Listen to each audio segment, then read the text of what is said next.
Welcome to Not Milk Never Milk. Subscribe if you're lactose intolerant. You start by prepping both skin and device. This prevents infection and ensures consistent results. First, cleanse thoroughly and pat dry. Next, disinfect the Dr Pen cartridge with 70% isopropyl alcohol and fit it securely. Make sure the motor is off as you attach. Set a conservative needle depth of 0.25 to 0.5 millimeters for your initial pass. Then choose a moderate speed, 2 to 4, so you can gauge sensation and skin response before increasing intensity.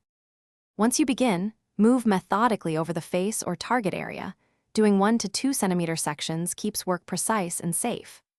Glide the pen with even pressure and aim for 6 to 8 passes per section, changing directions to achieve uniform penetration. Overlap about 10 to 20% to avoid gaps. If you encounter thicker skin, gradually raise depth toward 1 to 1.5 millimeters, and if you see pinpoint bleeding, stop and reduce pressure. This is a sign to back off. To finish, gently wipe the area and apply a sterile, soothing serum or growth factor product to support healing. Make sure to avoid retinoids or acids for at least 24 to 48 hours. Remove and dispose of the cartridge safely, then disinfect the pen housing and recharge so it's ready for the next session.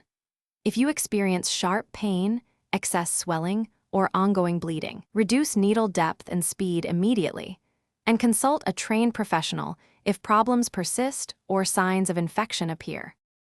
Thanks for watching. If this was helpful, leave a like and consider subscribing. See you next time.